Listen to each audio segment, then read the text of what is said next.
Today's special Jimquisition is not your average Jimquisition. It's special, that's why I just said it's special.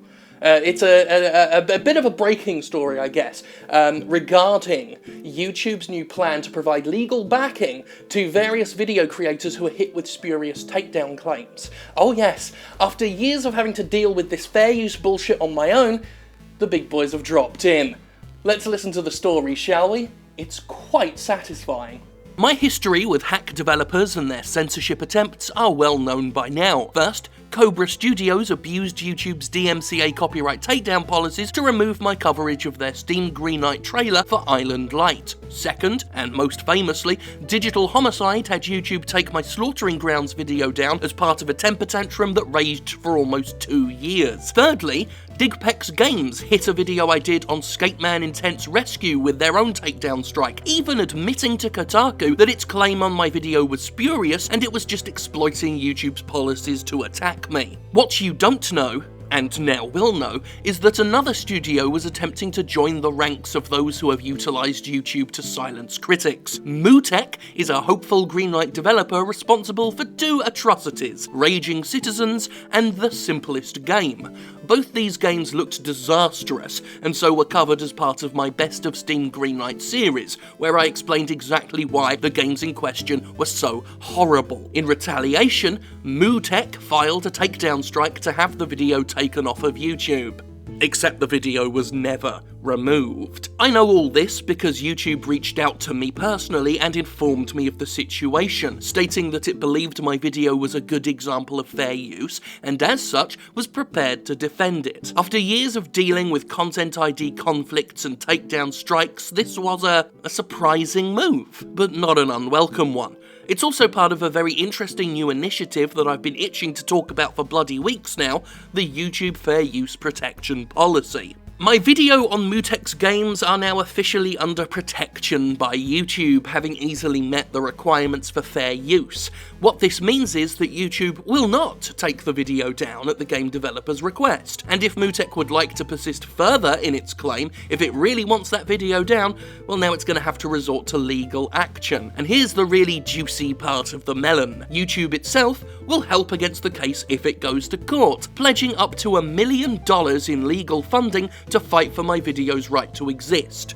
And that's on top of the cash I myself could raise, of course. The video will also be used by YouTube in future as an example of fair use, something that it will show to content creators and takedown strike attempters alike to demonstrate what cannot be claimed as copyright infringement. In other words, I'm feeling very, very smug right now.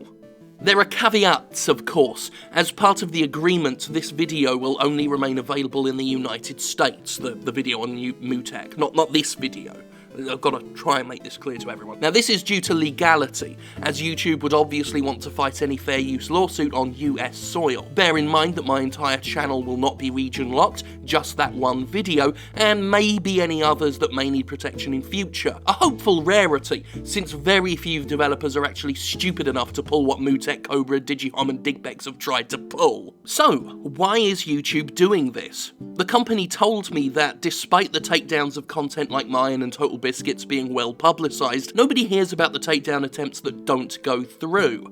I was told that YouTube's been fighting off spurious claims for quite some time behind the scenes, and it wants to codify and officiate that fight with this program. We've already seen one notable example of this with Super Bunny Hop. Konami had George's investigative video on Hideo Kojima taken down in an attempt to squash good bloody journalism, but YouTube directly stepped in and reinstated the content almost immediately. Other cases, like the recent court win over the infamous Dancing Baby copyright struggle, have only emboldened the video wing of the Google empire further in the battle to protect fair use. This is a positive and encouraging step forward. There are still issues that need dealing with, obviously. YouTube's Content ID system, which is different from the takedown stuff, is still abused by innumerable companies trying to claim other people's work and monetize it, taking advantage of its automated robotic systems, and I have no doubt that the more serious DMCA-like takedown strikes are still a risk factor that will will crop up in future.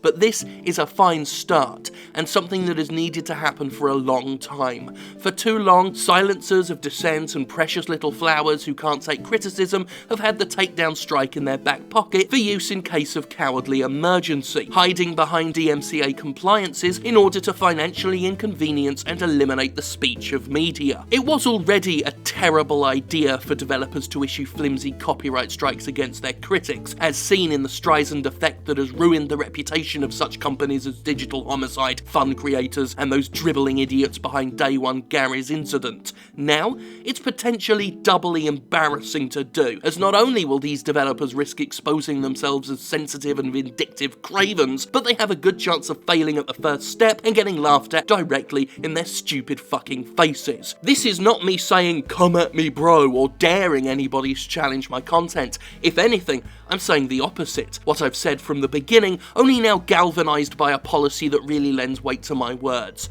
I'm saying, don't. Don't bother. Take the criticism, understand that when you make a garbage game, some people will call it garbage, and move the hell on. As for me, I'm going to sit back and enjoy watching my video be held up as an example of the fair use it is. It will be one of 4 videos, the other 3 not being mine I should stress, initially showcased by YouTube as part of its policy, with new videos from all sorts of content creators planned to be added in future. Criticism is not copyright infringement. Showing footage of your game to highlight that criticism is not copyright infringement. Riffing on your terrible trailers for your terrible games is not copyright infringement.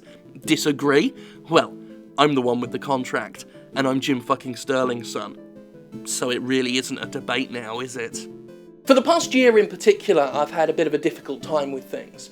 There are a number of developers, indie developers, of the hack variety, hashtag not all indie developers, who have decided to try and make my life and my work difficult.